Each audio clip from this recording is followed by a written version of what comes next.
네, 오늘은 느헤미야 8장 1절로 6절 말씀까지 하나님 말씀 전하겠습니다. 이제 느헤미야서가 이제 8장을 중심으로 8장부터 두 번째 영역으로 들어갑니다. 그러니까 느헤미야는 총 두 가지의 영역이에요. 두 가지 영역. 그래서 1장부터 7장까지는 주로 이제 정치적이고 행정적인 면 이제 다뤘다 그러면은 8장부터 마지막 13장까지는 이제 신앙의 회복 또 이제 이것을 다루고 있습니다. 그렇기 때문에 그 성이 어떻게 지어지고 누가 만들고 뭐 이런 것들은 1장부터 7장까지 쭉 그 하드웨어가 이렇게 만들어졌다 그러면 이제는 8장부터는 신앙 내면적인 것들을 다루게 되는 것이죠. 그래서 이제 느헤미야가 크게 두 개로 분리됐다, 두 파트로 분리됐다라고 되는 것이고 그 시작이 8장부터 됩니다. 그러면 이제 그 두 파트로 불러지는데 이제 오늘 우리가 8장부터 이제 볼 건데 이 8장 1절부터 12절까지는 전 민족에게 율법을 강독하는 전 민족의 율법을 강독하는 모습을 보여주시고 그다음에 13절부터 18절까지는 초막절을 초막절을 시작하는 것을 보여주고 있습니다. 그래서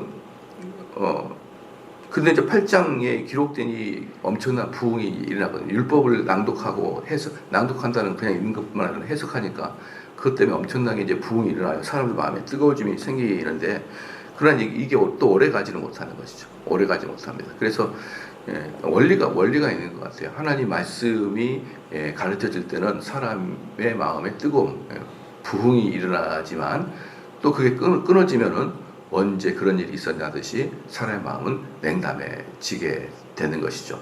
그리고 사람의 마음 속에 있는 그 하나님이 주신 그 어떤 영적 부흥은 오래 가지 못한다. 왜 오래 가지 못하냐? 항상 좋은 것들은 그냥 쉽게 오염될 수 있기 때문에 그러는 거예요.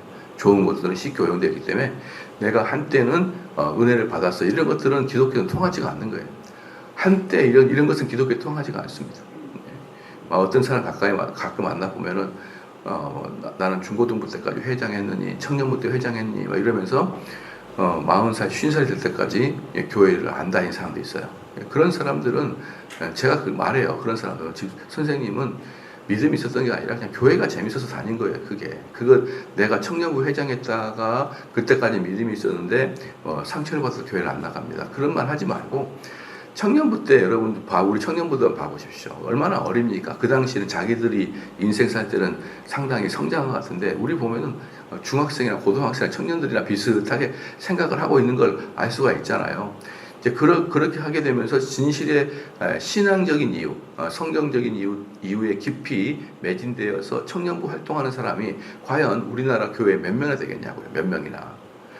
저도 돌아보면 청년부 때 수련회 가고 형제 자매들과 놀고 햄버거 먹으러 다니고 뭐 기도원에 가더라도 기도원에 오갈 때 재밌고 이런 것들이 더 컸지. 그래서 뭐 성경을 깊이 연구한다든지 말씀을 생각해보면 이런 게 몇 번이나 있었겠습니까? 그러니까 저는 항상 그런 사람들에게 그냥 선생님은 교회 생활이 재밌었던 거예요. 믿음이 있어서가 아니라 그렇게 저는 이야기를 해줘요. 왜냐하면 믿음 있는 사람들은 믿음 있는 사람들과 어울리려고 하는 마음이 강하기 때문에요. 교회를 안이 나갈 수가 없어요. 혼자서는 도저히 그 갈급함을 감당하지 못합니다. 아무리 설교를 듣고 그래도 성도들과의 교제가 신앙생활의 큰 영역이기 때문에 그것이 채워지지 않는 믿음의 사람이란 있을 수가 없는 것이에요. 그렇기 때문에 그렇게 오랫동안 믿는 사람과 교제하지 않아도 아무렇지도 않는 것은 사실 그가 믿음이 있었다고 말할 수는 없는 것이죠. 그렇기 때문에 우리는 그 믿음을 내 마음에 오랫동안 잡아두고 확보하는 것은 그렇게 어렵다라는 것이죠. 그렇게 어렵다. 잠깐 은혜를 받았다가 그 은혜의 불은 쉽사리 꺼져버리고 만나는 거예요. 그렇기 때문에 우리는 그런 것을 대단히 귀하게 여기고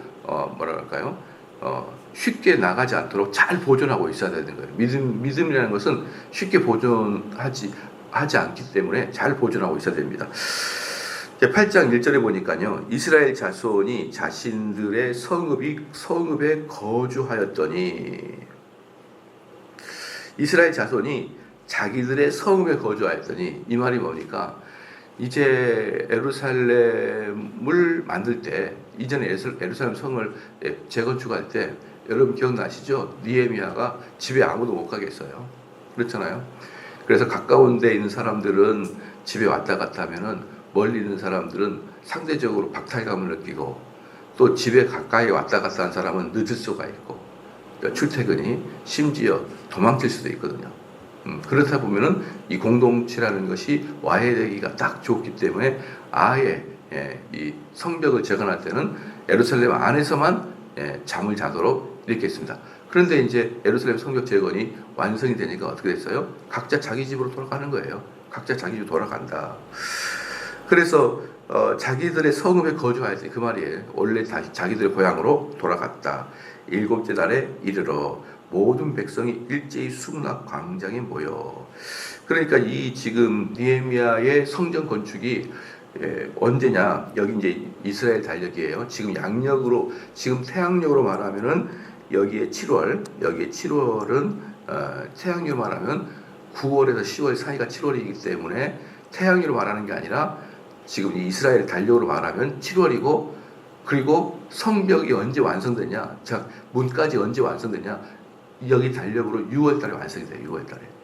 그러니까 6월 달에 완성이 되고, 이제 이 얼마 지나지 않아 7월이 됐습니다. 7월이.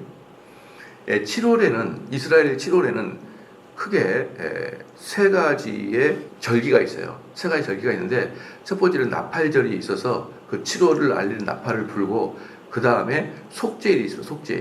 속죄일이 있어, 대속죄일이 있어가지고 그 속죄일을 통해서 이스라엘 사람들이 죄를 해결하는 그 날이 있고, 그리고 끝나고 초막절이 있어요. 초막절이 7월 15일 날 초막절이 시작해서 일주일간은, 한 주간 동안은 초막절이 이렇게 진행됩니다. 그러니까 이 7월 달 전체가 행사예요. 이스라엘 사람들에게. 우리나라 양력 달력으로는 9월과 10월. 날씨도 좋죠. 9월과 10월 날씨도 좋은 그 초막절에 이스라엘 사람들은 이렇게 우리는 말하면 축제가 진행되는 것이죠. 그러니까 지금 어떤 분위기냐면 6월 얼마 전에 이스라엘이 성벽을 다 재건 끝났습니다. 성벽에 문까지 다 달면서 재건이 끝났어요. 그랬더니 그 원래는 성전이 있고 성전을 둘러싸는 성벽이 있는 거예요. 이 성벽까지 완성돼야 성전이 완성되는 거거든요. 왜냐 그러면은 성벽이 없으면은 아무나 들어가고 또 이방인이 쳐들어오고 온갖 강도들이 올 수 있기 때문에 이 성벽을 중심으로 이방인은 못 들어오거든요. 그러니까 성벽이 있어야 성전이 되는 거예요. 만약에 성전만 있으면 그 성전이 아니에요. 왜? 아무나 왔다 갔다 해버리니까. 그래서 성벽이 완성되니까 드디어 이스라엘 사람들은 기쁨에 들떠 있었어요.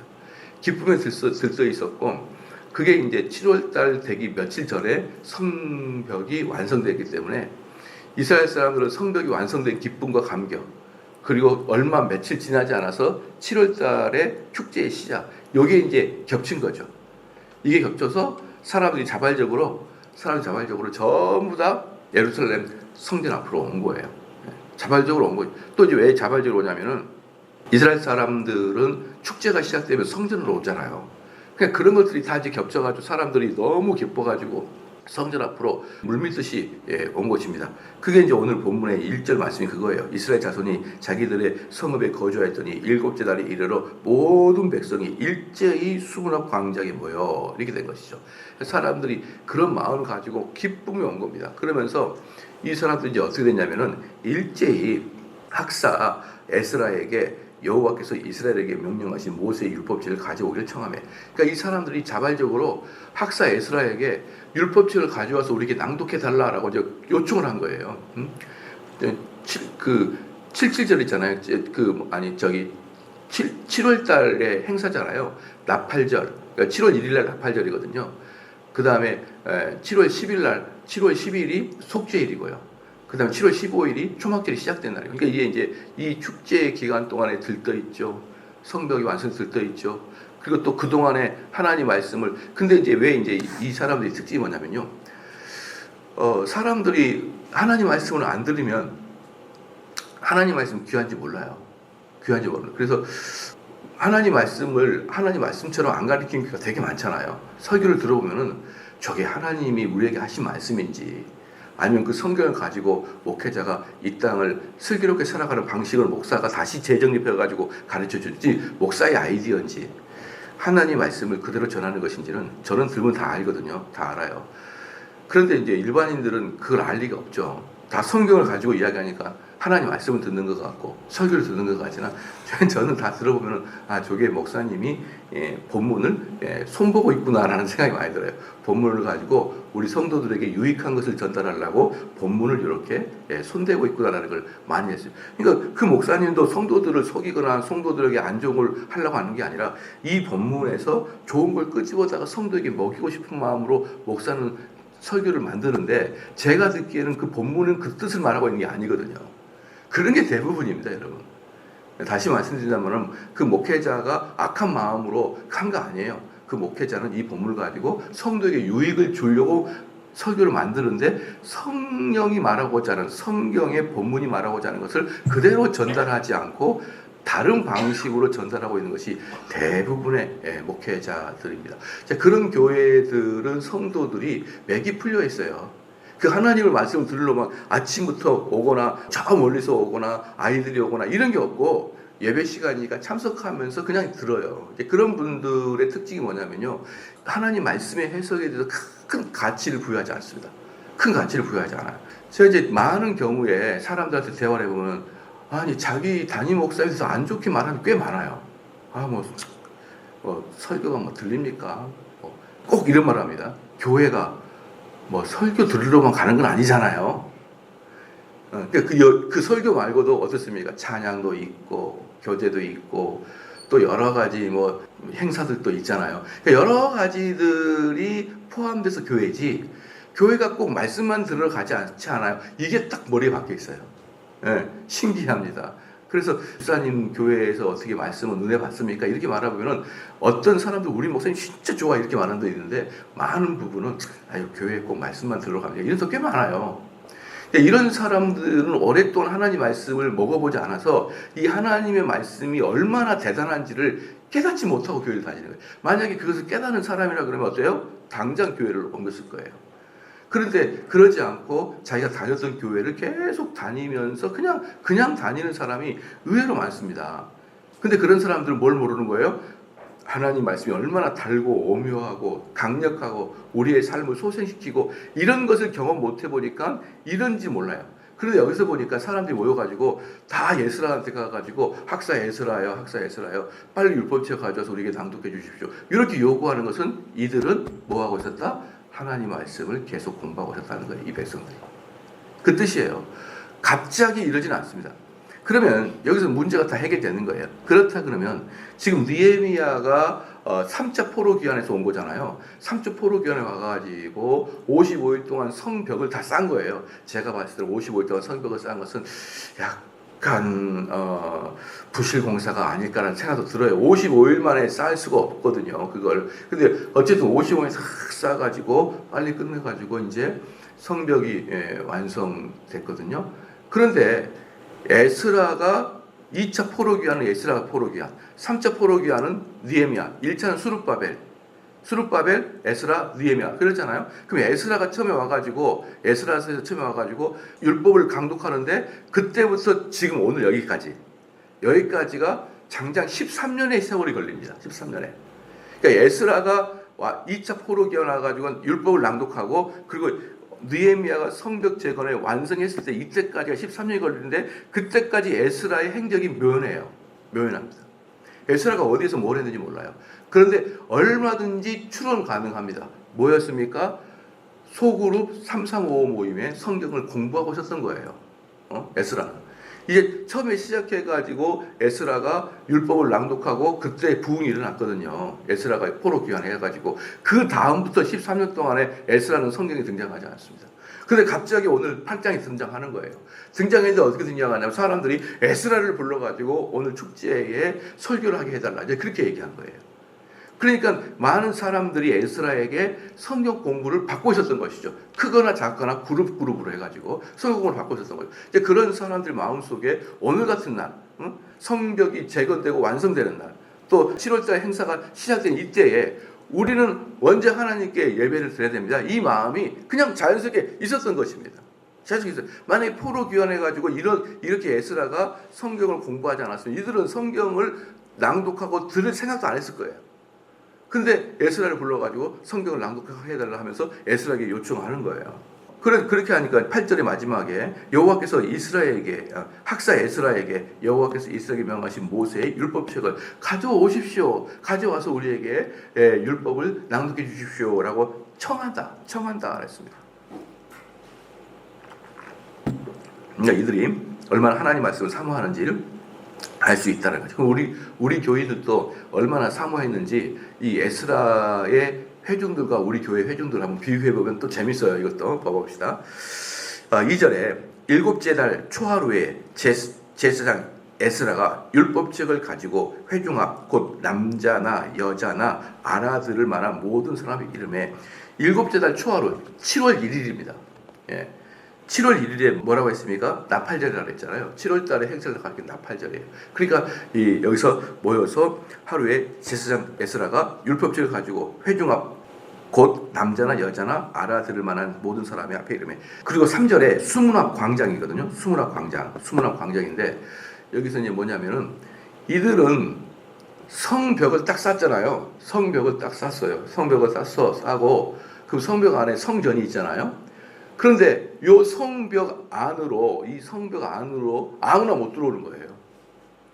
누구만 들어옵니까? 이 성벽 안으로 들어오는 성벽이 이제 문이 있을 것이고 문을 통과해서 성벽 안으로 들어오면은 성전에 뜰이 크게 있을 거 아니에요. 그리고 거기에 우리로 말하면 근성전 같이 딱 이제 성전이 있을 거 아니에요. 이 성벽 안으로 성뜰로 들어온 사람들은 유대인 남성만 들어오는 거예요. 예. 성전 안으로 들어가는 사람은 제사장만 들어가는 거고요. 예. 그런데 여기서 지금 남자나 여자나 알아들을 만한 사람 모두예요. 그 알아듣는 사람 모두는 뭐냐면 아주 말귀를 못 알아듣는 깐난쟁이를 제외하고는 어린이부터 시작해가지고 다 왔다는 것이죠. 이것은 무엇을 뜻합니까? 성벽 안으로 들어가지 않았다는 뜻이에요. 성벽 안으로 들어가지 않냐고 어디 나오는 거예요? 수문 앞에 모인 거예요. 우리로 말하면은 경복궁 안으로 들어가는 것이 아니라 광화문 밖에 있는 그 세종로에 모인 거예요. 데모하는 사람처럼 거기 모인 겁니다. 성전 안으로 들어가지 않고. 그런데 여기서 이제 구분이 된 게 뭐냐면 에스라도 성경 낭독을 하거든요. 에스라 포로 귀환 때 그때는 어떻게 했냐 그러면 성전 안에서 했어요. 예. 성벽 안으로 들어가가지고 성전 뜰에서 했고, 그리고 그때 에스라는 높은 강단 위에 올라가가지고 에스라가 전했습니다. 자, 이것은 이제 무엇을 의미하냐 그러면요, 성벽 안에서 그 말씀을 전하는 것과 성벽 밖에, 즉 수문 앞에 뜰에서 말씀을 전한, 에스라는 성벽 안에서, 느헤미야는 성벽 밖에서 이렇게 했거든요. 이거 뭐냐 그러면요, 에스라 같은 게 에스라 때는 성벽은 만들어지지 않았죠. 흩어졌는데 그 터가 있을 거예요. 터가 있어서 성벽 안에서 이렇게 했거든요. 근데 그 차이가 뭐냐 그러면 에스라는 권위의 상징이었어요. 하나님 말씀의 권위. 하나님 말씀의 권위가 성벽 안에서 울려 퍼지는 것이었고, 그때는 아마도 제 느낌입니다만은 너무나 성경이 알려지지 않은 시기였다. 그러니까 포로 귀환해가지고 수룹바벨은 한 100여 년 전에 포로 귀환한 상태예요. 그리고 에스라는 지금부터 13년 전에 포로 귀환한 거예요. 그러니까 거의 한 90년 동안을 수룹바벨 시대 때 포로 귀환한 사람들이 하나님 말씀을 안 배운 거예요. 그리고 나서 에스라가 하나님 말씀 낭독하면서 가르치는 거거든요. 그럴 때 에스라의 마음, 그리고 그때 필요한 것은 뭐냐면 하나님 말씀이 얼마나 귀한지 가르쳐 주는 거라고요. 그래서 그 형식 자체가 대단히 위험이 있었고요. 대단히 종교적이었어요. 그런데 지금은 에스라가 이미 13년 동안을 사람들이 많이 성경 공부를 가르치고 왔다 갔다 했기 때문에 하나님 말씀의 위대성에 대해서는 별로 안 가르쳐도 되는 거예요. 지금 뭘 가르쳐야 되냐면 수문앞은 어떤 거예요? 수문앞은 뭐냐면 우리로 말한다 그러면은 수문 앞에 일반인들이 가장 많이 왕래하는 것이 바로 수문 앞이에요. 거기에 보통 장사가 있는 것이죠. 그래서 여러분들 그거 아시죠? 동대문이라는 곳, 옛날에 한성을 할 때도 동대문이라는 곳에 문 바로 앞에 쫙 시장이 깔리잖아요. 그렇지 않습니까? 그런 거고. 그리고 동대문 안쪽에 종로 행각이 쫙 있어가지고 그때도 거기서 술 많이 팔고 막 그랬거든요. 그러니까 이 성문을 왕래할 때 그 속에서는 사람이 많이 왕래하니까 시장도 자연스러워 형성되고 많은 사람이 거기서 만나거든. 즉 수문 앞이라는 의미는 뭐냐면 사람의 일상을 말하는 일상. 그러니까 성전 안에는 사람들의 종교 행위고 수문 앞에는 사람들의 일상을 말하고 있는 거예요. 그래서 여기서 굳이 수문 앞에 모여가지고 그 행사를 진행하는 건 뭐냐면 이제 하나님 말씀을 너희들의 일상정에서 순종하라는 거예요. 일상에서 적용하라는 것입니다.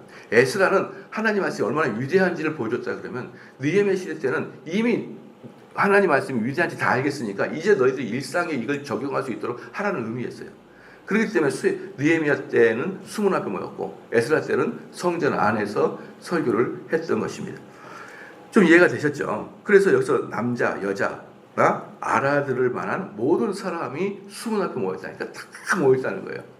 다 모였다. 그리고 3절에 수문 앞 광장에서 새벽부터 정오까지 남자나 여자나 알아들을 만한 모든 사람이 앞에서 읽으며 뭇 백성이 그 율법책이 기운데 제가 이제 여러분에게 우리 교회의 열심과 이 사람들의 열심을 비교해 보자 그랬잖아요. 여기서 뭐냐면 새벽부터 시작해가지고 오전 12시까지 아무도 안 놀래시는구나. 우리도 그러니까 6시간을 서서 설교 듣습니다. 6시간을. 예. 6시간을. 그러니까 이 이스라엘 사람들은요. 그래서 저도 그런 생각을 해봤어요. 원래 전통적으로 이스라엘 사람들은 하나님 말씀이 선포가 되면은 하나님 말씀이 읽혀지면 다 일어났습니다. 일어나서 그 하나님 말씀을 받았어요. 그리고 이스라엘 사람들은 한 단계 더 나가서 설교할 때도 일어났어요. 근데 우리 교회 설교할 때 일어나면 좀 우리 많이 곤란해지고 이러니까 저는 성경 봉독할 때는 일어나는 것은 좋을 것 같다는 생각은 오래전부터 했었어요. 근데 성경 봉독할 때 일어서면요, 너무 일어났다가 한번 앉았다가 또 일어나니까 이게 불편해. 이게 동선이, 예배 흐름의 동선이 좀 어색한 것 같다는 느낌이 들어가지고 지금까지는 성경 봉독할 때 일어나지는 않았지만 아무리 생각해봐도 성경 봉독할 때 일어나는 것이 성경적인 것 같다는 느낌은 들어요. 근데 너무 이렇게 예배 흐름이 좀 딱 끊기더라고요. 성경 봉독할 때 일어나라고 또 찬양할 때 또 앉으라 그러고 찬양대 할 때 또 앉으라 그러고 좀 어색하기는 해요. 그래서 안 하고 있는 거긴 한데 원래 이스라엘 사람들은 성경 봉독할 때도 일어나서 하나님 말씀 전하는 예스라가 율법을 낭독할 때 낭독한다는 것은 그냥 읽는 것이 아니고 뭐다 또 설명도 해주는 것입니다. 설명드립니다. 이런 식으로 되는데 정오까지 남자나 3절에 여자나 알아들 만한 모든 사람이 앞에서 읽음에 무 백성이 그 율법책이 기록돼. 근데 여기서 주로 이제 하는 것이 낭독을 주로 많이 하죠. 그러니까 어떤 거냐 그러면 아마 에스라는 큰 두루마리를 가져왔을 거예요. 큰 두루마리를 가져와가지고 창세기부터 모세오경을 쫙 읽어 나가는 거예요. 그러니까 이 사람들은 성경을 우리처럼 막 그 강의 설교를 들을 여유가 없으니까 그냥 성경에 있는 것입니다. 그 성경에 있는 것만으로 막 이 사람들은 막 속에 이렇게 부흥이 막 일어나는 거예요. 얼마나 중요한가. 그래서 4절 말씀에 그때 학사 에스라가 특별히 지은 나무 강단에 서고, 그러니까 이 회중들은 이미 강단을 만들어 놓은 거예요. 에스라가 위에서 올라가서 설교할 만한 강단을 만들어 놓은 것입니다. 여기서 이제 중요한 게 뭐냐 그러면 이 강단이라는 원어가 뭐냐면 미그달이야. 미그달. 이 미그달은 뭐냐 그러면 망대란 뜻이야. 망대. 높은 망대란 뜻이에요. 그러니까 지금 여기서 뭐냐 그러면 에스라가 올라가 설교하신 이 강단 있잖아. 강단을 높이 올린 거예요. 높이 올렸어요. 그 위에서 에스라가 이렇게 설교하게 됩니다. 그러면은 그 수문 앞에 높은 강단을 만들려고 그러면 이미 이 군중들은 멸친 전부터 여기 가서 공사했던 것이죠. 그러니까 7월 첫째 날 돼가지고 뭐 그냥 본능적으로 온 것이 아니라 7월 첫째 날에 우리가 이 행사를 진행하자 싶어가지고 많은 사람들이 모여가지고 나무로 짠 강단을 높이 올렸던 것이죠. 여러분 왜 높이 올렸을까요? 그렇죠. 사람이 많이 오니까 저 멀리서도 보여야 될 거 아니에요. 수많은 사람이 오니까 정말 무슨 우리로 말하면은 집 한 2층 높이로 높이 올려가지고 그 위에서 하는 것이죠. 자, 그렇게 했던 것입니다. 그래서 근데 그 강단이 얼마나 나무 강단이 큰지 그 위에 에스라를 포함해서 13명이 올라가서 있었던 거예요. 4절 말씀에 그때 학사 에스라가 특별히 지은 나무 강단에 서고 그의 오른쪽에 선자가 6명, 왼쪽에 선자가 7명이었어요. 오른쪽에 선자가 6명, 느헤미야를 중심으로 오른쪽에 선자가 6명, 왼쪽에 7명, 총 13명, 자기까지 포함해서 14명이 강단 위에 쫙 한 줄 선 겁니다. 이게 얼마나 크겠냐 이 말이에요. 얼마나 크겠냐. 쫙 한 줄 서가지고 있어요. 그럼 이들이 누구고 이들이 무엇을 한 거냐 이 말이에요. 이들이 누군지는 정확하게 기록이 나와 있지 않지만 얼마든지 추론 가능합니다. 그 당시에 예루살렘의 제사장들이었어요. 제사장들. 그러니까 이 학사 에스라는 제사장들을 가리키는 사람인 것이죠. 학사 에스라는 제사장을 가리키는 사람이기 때문에 에스라가 제일 뛰어난 것이고 제사장 에스라도 되고 학사 에스라 됩니다. 이 에스라가 쉽게 말하면 신학교 총장이고 그 다음에 제사장들은 목회자인데 재교육 같은 걸 계속 받는 그 위치에 있는 것이죠. 그러니까 이제 주 선생님이 학사 에스라 옆에서 제사장들이 쭉 있어요. 그러면은 도대체 6시간 동안 옆에 서가지고 뭐 했냐 이 말이에요. 옆에 서가 다 일어서서 하는데 옆에 서가지고 이들이 도대체 무엇을 했냐. 여름날 12시까지 쎄약해서 뜨거울 텐데 여러분 한번 생각해 보십시오. 엄청나게 많은 사람이 와요. 엄청나게 많은 사람이 옵니다. 에스라가 성경 읽으면 들릴까요? 그런 것들은 한 번도 생각해 보지 않고 성령이 알아서 하셨겠지. 그러고 있었겠죠. 믿음이 좋으니까. 근데 그 많은 사람에게 어떻게 에스라의 가르침이 들렸겠느냐. 그럼 그 당시에 이런 방식을 사용했던 거예요. 왜? 그 당시에는 이런 것이 통용되어 있으니까. 가운데 선생님이 이야기하면 옆에 사람들이 그 사방을 바라보면서 자기 분단에다가 이야기 다시 해주는 거예요. 다시 읽어주는 겁니다. 그러니까 이 사람들이 스피커 역할을 하는 거죠. 스피커 역할. 그래서 우리로 말한다면은 정말 훌륭한 학사 에스라가 있고 각 교회 담임 목사가 쫙 서 있는 거예요. 우리 교회는 우리 교회. 근데 그것이 어떤 방식으로 전달했는지는 잘 모르겠어요. 그런데 그렇게 전달하거든요. 그래서 모세 때도 모세가 이야기하게 되면 많은 사람이 중간중간에서 전령처럼 이야기해줬던 거예요. 그렇게 해야만 어떻게 되는 거예요? 전체가 다 듣게 되는 거거든요. 마이크도 없는 시대에. 그 다음에 6시간 동안 계속 강의를 하냐? 그럴 수는 없는 거예요. 중간중간 쉬는 시간이 있죠. 중간중간 쉬는 시간이 있기 때문에 설교를 6시간 했다기보다는 어떻게 생각하면 되냐 그러면 우리가 수련회 가가지고 새벽부터 시작해가지고 정오까지 아침에 성경 공부나 집회를 계속 하는 것이죠. 중간에 좀 쉬었다 하죠. 그렇게 생각하면 별거 아니죠. 그죠? 할만하잖아요. 그렇게 될 때 사람들이 화장실도 가고 뭐 좀 쉬고 이럴 때 요 제사장들이 자기들의 그룹에 들어가가지고 그것을 모르는 사람에게 해석을 해주고 그것에 대해서 다시 언급을 해주는, 다시 깨닫게 해주는 그런 과정을 앞에 제사장들이 감당하고 있었단 말이죠. 여러분 좀 이해가 되셨죠? 그러니까 우리 교회로 말하면 어떻게 할까요? 우리 교회는 아주 비슷하거든요. 뭐냐면요. 우리 교회에서는 제가 주일날 설교를 딱 하잖아요. 주일날 설교 끝나고 구역장들이 그 다음에 또 다시 얘기를 해요. 그 신방을 다니면서 참 재밌었던 게 뭐냐면 아니 목사님에게 은혜를 받기보다는 구역에서 더 은혜를 받은 사람이 꽤 많아요. 목사님만 들었으면 진즉 떠나는 사람이 많다는데 구역에 가니까 구역장이랑 성도들이 잘 이야기를 해가지고 이해가 되고 은혜가 됐다는 사람이 상당히 많습니다. 그러니까 앞에서 전달하는 사람도 중요하지만 중간에서 깨닫게 해주고 이해시킨 사람도 너무 중요한 거예요. 그렇지 않습니까? 그러니까 이 에스라가 설교하고 그 다음에 쉬는 시간에는 각자 돌아다니면서 자기 구역들을 돌아다니면서 질문한 사람들에게 질문 대답해주고 깨닫게 해주고 이 과정을 앞에 제사장들이 다 담당했다라는 것이죠. 그래서 앞에 이 제사장들이 장장 13명이나 서서 이 강독을 옆에서 도왔다라는 것입니다. 그 다음 5절 말씀에 에스라가 모든 백성 위에 서서 그들 목전에 책을 펴니 책을 펼 때에 모든 백성이 일어서니라. 이게 이제 이스라엘 사람들에게는 저희 교회에서는 예배를 시작할 때 당회장이 목사가 올라가면 다 일어서잖아요. 다 일어서면서 예배가 시작되잖아요. 근데 이제 이스라엘 사람들의 예배 시작은 뭐냐면 에스라나 예배 인도자가 강당에 딱 서서 두루마리를 쫙 펴면 그때가 예배 시작의 표시예요. 두루마리를 쫙 예배 시작의 표시면 그때 사람이 다 이제 일어나는 것이죠. 일어납니다. 그래서 여러분들 예배 시간에 일어나고 이러는 것을 형식적으로 생각하면 안 돼요. 그것은 수천 년 동안의 전통입니다. 예배 시작할 때 다 일어나고 그래서 그 예배에 하나님 말씀 들을 때도 계속 일어서서 들었던 것은 수천 년 전부터 청교도에 이르기까지 그리고 현대 교회까지 다 일어나기 때문에 이러는 것이 그냥 형식적으로만 여러분이 생각하게 되면 너무 중요한 것들을 많이 놓치고 있는 거예요. 자, 그러면 예배하기 시작했다. 두루마리를 폈다. 내가 일어난다. 뜻은 뭡니까? 하나님 말씀하옵소서 내가 듣겠나이다. 이 마음으로 꽉 차 있는 거예요. 주인이 이야기할 때 종이 벌떡 일어나잖아요. 그죠? 옛날에 재밌는 게 있어요.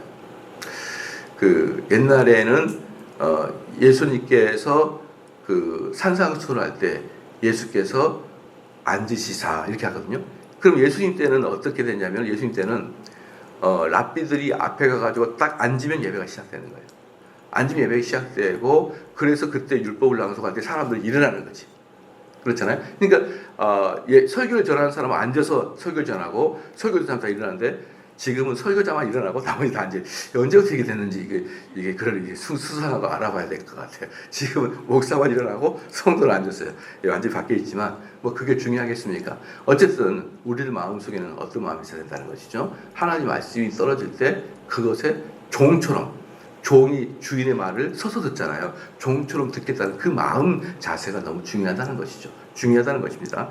자, 그래서 5절에 그들 목전에 책을 펴니 책을 펼 때 모든 백성이 일어서니라. 에스라가 위대하신 하나님 여호와를 송축하며 이제 그러면 다음에 딱 찬양 그 두루마리를 편 다음에 읽지 않고 하나님 말씀 읽지 않고 하나님을 송축합니다. 하나님의 높음과 위대하심에 대해서 송축합니다.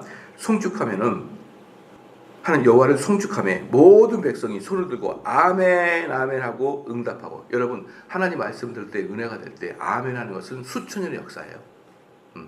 지금의 우리 뭐 열광 신자들이 하는 게 아니에요. 수천 년 전부터 이미 하나님 말씀이 선포될 때 아멘 아멘으로 화답하게 되는 것입니다. 그리고 이제 이들이 손을 들었다 그랬잖아요. 손을 드는 것은 어떤 의미입니까? 이들은 하나님 말씀에 완전히 내가 내 자신을 포기하겠다는 뜻이에요.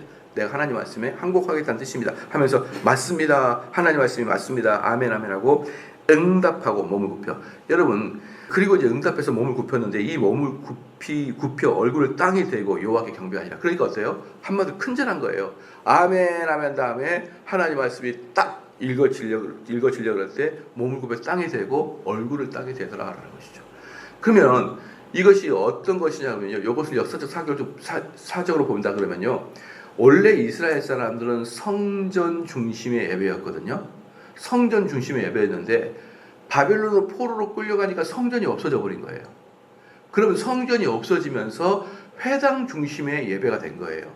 그렇잖아요. 그러니까 바벨론에서 회당이 만들어진 거예요. 회당은 사실 이스라엘에서 만들어진 게 아니라 바벨론에서 회당이 만들어진 것이죠. 그게 뭐랑 똑같냐면 우리나라에서 예배를 드렸던 사람이 미국 이민 가게 되면 교회부터 가잖아요. 그러니까 미국 이민 간다고 해서 우리나라 신앙을 잃어버린 게 아니잖아요. 마찬가지로 바벨론 포로로 끌려갈 때 바벨론에서 이스라엘 신앙을 가지고 있었어요. 근데 성전이 없으니까 그들은 지역마다 회당을 만든 거예요. 그런데 그 회당의 예배 형태가 뭐였냐? 이거였던 거예요. 그러니까 이 예배 형태를 보면서 그때 회당에서 어떻게 예배가 진행됐는지를 추론할 수 있어요. 그때 어떻게 했겠습니까? 그 랍비가 딱 들어가겠죠. 그 랍비가 강단에서 딱 섰는지, 여기서 예스라가 섰다 앉았다 이런 얘기는 없으니까 섰는지 앉는지 모르겠지만 어쨌든 율법적으로 가지고 쭈르륵 펴요. 그럼 회당에서 바벨론에 있는 그 이스라엘의 회당에서 사람들이 예배를 드릴 때 쭉 펼 때 사람들이 일어나겠죠. 다 이제 일어나면 율법적으로 랍비가 하나님을 경배하고 송축할 거예요. 그럼 사람들이 아멘 아멘 그러면서 얼굴을 땅에 대면서 이렇게 꼭 무슬림 사람들이 전하듯이 그렇게 처음에 받았다. 이게 회당의 예배 형태다라는 것을 볼 수가 있어요. 그래서 7절 말씀 봅시다. 7절 말씀이 여호수아 바니와 세랴 야민과 야곱 사람, 이 사람들이 율법을 깨닫게 하는데 도움을 줬다라는 것이에요. 여기까지 오늘 하는데요. 그래서 이제 여러분들이 지금 이것을 본다 그러면은 이스라엘 사람들 드디어 하드웨어를 다 완성을 했으니까 이제는 드디어 이제 이스라엘 사람에게 영적인 복이 있어야 되는데 그때 사람들은 이구동성으로 말씀의 강론부터 시작해야 된다는 것이죠. 말씀의 강론이 되지 않는 그 회집은요 그냥 군중에 불과해요.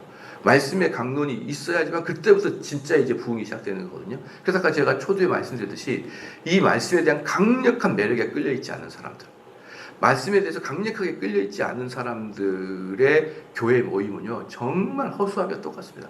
헛개비예요, 헛개비. 등치가 크면 뭐합니까? 생명이 없는 지푸라기인데, 아무리 등치가 커도 생명이 없는 지푸라기인데.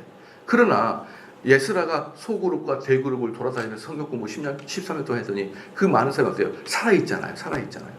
그러니까 성경을 작든 많든 많은 사람에게 알려주는 역할이 없이, 그런 거 없이, 그런 말씀에 대한 중요함과 생명만큼이나 중요하다는 걸 깨달음이 없는 너무나 많은 헛개비 같은 사람들이 한국교회에 질비해 있다라는 것은 너무 두렵습니다. 제가 어제 우리 교회 카페에다가 기독교 개신교 국가 개신교 사람들 많은 순서 쭉 올려놨거든요. 30위까지. 여러분 안 보신 분 한번 가보십시오.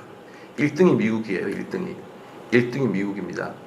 그리고 2등이 중국입니다. 2등이 중국, 3등이 브라질.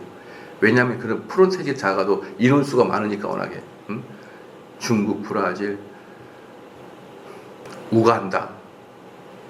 벌써 분위기가 이상해요. 우간다, 케냐, 콩고, 멕시코, 에티오피아.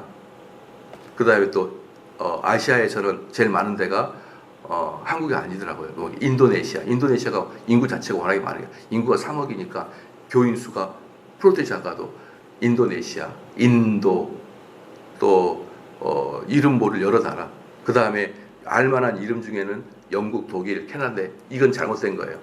이미 그거 제가 어디서 뽑아온 건데요. 그것은 내가 기독교를 기록한 사람에 의해서 쓴 거예요. 근데 영국, 독일, 네덜란드 이런 사람들은 자기가 기독교를 써도 거의 교회 안 나갑니다. 그냥 그거 잘못된 것이죠. 그리고 우리나라가 17위, 대한민국. 제가 지금 말씀드리고 싶은 뭐냐면요. 한국과 미국을 제외한 모든 나라는 기독교가 아니에요. 왜? 걔네들은 자기들의 토속 종교와 기독교가 섞여 있는 거예요. 왜 그럴까요? 정확하게 교리와 신학을 가르치지 않으니까. 제가 여러분 동남아에 있는 지금 우리가 알고 있는 선교사도 인도네시아는 우리나라보다 기독교인이 더 많은데도 선교사 가 있어요. 우리나라 선교사가. 필리핀도 그러고. 근데요, 제가 필리핀에 선교를 갔을 때 지난주에 필리핀에서 김재선 선교사 오셨잖아요. 그분 따라서 한번 갔었어요. 필리핀에. 전국 그분이 김재성 선교사님이 개척해서 교회가 12개가 되거든요. 그 12개의 교회를 탐방했어요. 이렇게 탐방했습니다. 근데 이제 탐방했는데 어떤 교회를 딱 들어갔어요. 들어갔더니 한 요만한 홀에 한쪽에 목사님실이 있고 이렇게 들어가고. 근데 바닥도 엄청 낡았어요. 이런 게 아니라 엄청 옛날에 창고같이 생겼어요. 들어갔습니다. 기도하고 나는 신방 가면 제일 먼저 뭐부터 봅니까? 우리 교인들 책부터 봅니다. 책을 뭘 갖고 있나를 보는 거예요. 책을 딱 보면은 이분이 열심히 책을 읽고 있구나 이랬는데 저는 딱 가면은 목사님 서재 들어갑니다. 서재 들어가서 딱 책 보니까 성경책 한 권. 성경책 한 권 꽂혀 있어요. 여러분 저도 성경 한 권이면 설교 못해요. 근데 그 사람 어디 갔습니까? 물어보니까 필리핀이나 이런 동남아는 툭툭이가 있어요. 툭툭이. 산발이 오토바이.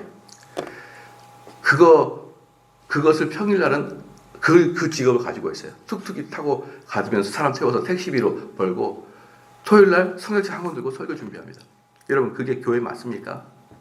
그 기독교예요. 필리핀은 다 그래요. 동남아는 다 그럽니다. 기독교가 아니에요.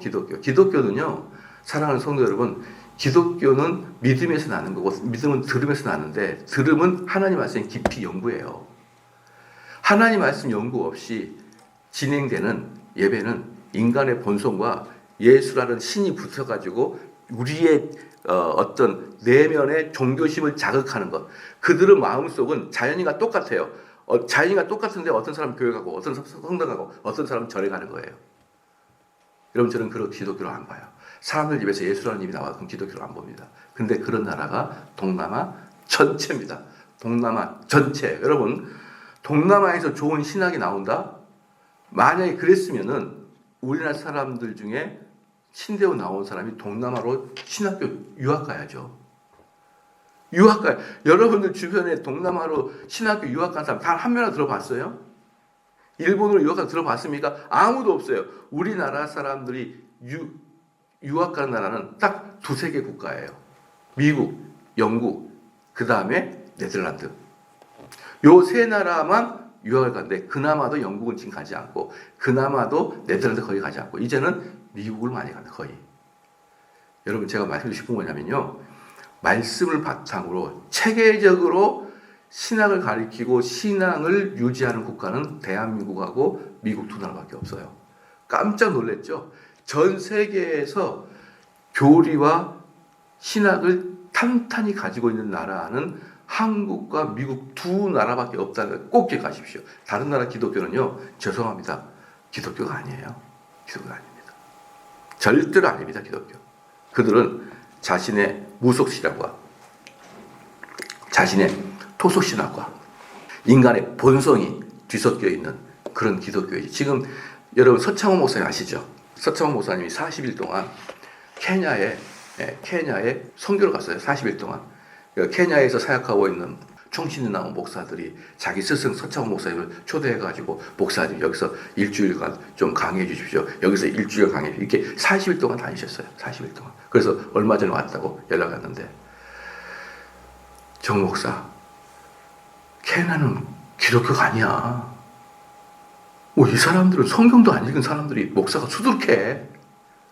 어떻게 하면 좋아? 그래서 내가 뭘 어떻게 해요? 방법이 없죠. 방법이 없어요. 근데 그 케냐가 기독교 인구 7등입니다. 7등. 기독교 인구 7등이에요. 근데 우리들은 알아요. 그 기독교가 아니라는 거예요. 그럼 전 세계 기독교 국가는 한두 군데밖에 없어요.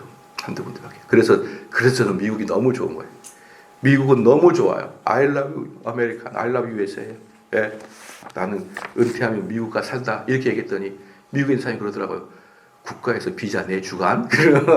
미국에서 은퇴한 사람 너한테 비자 내줄 거 가냐는 거예요. 예. 말에 못 가겠죠. 근데 이 두 나라, 이 두 나라고 그리고 우리나라에서는 삼성제일교회밖에 없어요. 잘 보십시오.